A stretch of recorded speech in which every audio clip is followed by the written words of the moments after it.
Hey everyone, and welcome. Today we're going to jump right into the super fascinating world of learning.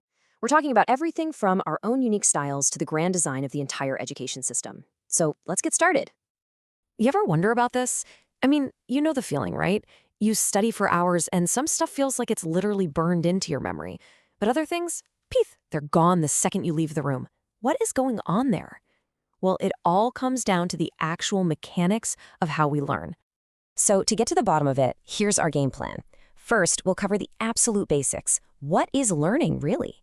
Then we'll make it all about you and your learning style. After that, we'll look at how teachers can handle a room full of different learners. And finally, we'll zoom way out to see the big picture. All right, let's kick things off with Section 1. What is learning? Because honestly, before we can even talk about styles or strategies, we've got to be on the same page about what's actually happening when our brain truly learns something.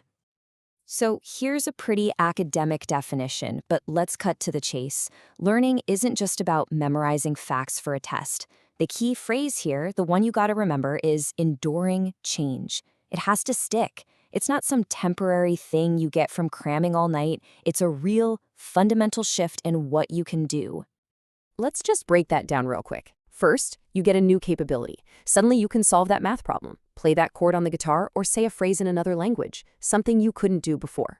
Second, that change is durable, it lasts. And third, and this one is so important, it comes from practice. It's the result of effort, not just some random idea popping into your head. Okay, so if the goal is that enduring change, the next logical question is, well, how do we do it? How does it happen best for you? That brings us right into our next section, your learning style. You can think of it like this. Your brain has its own preferred operating system. We can all get to the same destination, but we might take different roads to get there. These preferences, those are our learning styles. And figuring yours out is like getting the owner's manual for your own brain. So what are the main types?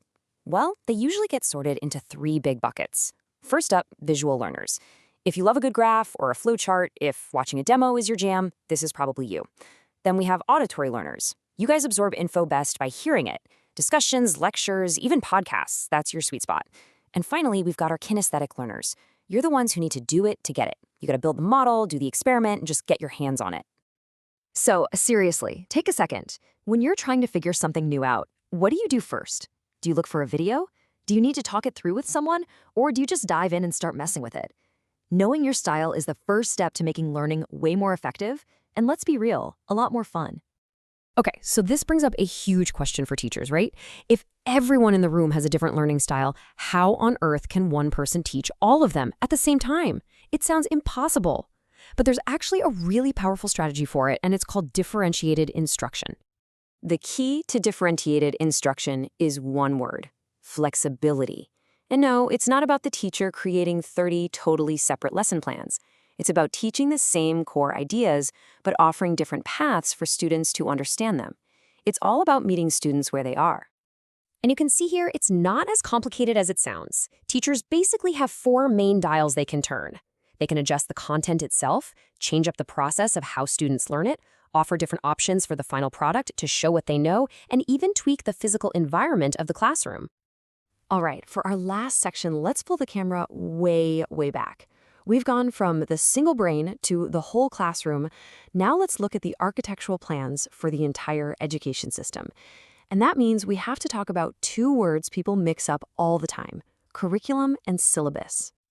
Yeah, think about it like building a house. You'd have the master blueprint for the whole building, right? But then you'd also have the detailed electrical plan for just the kitchen. Education is kind of the same deal. The curriculum and the syllabus are those plans, but they do very different jobs.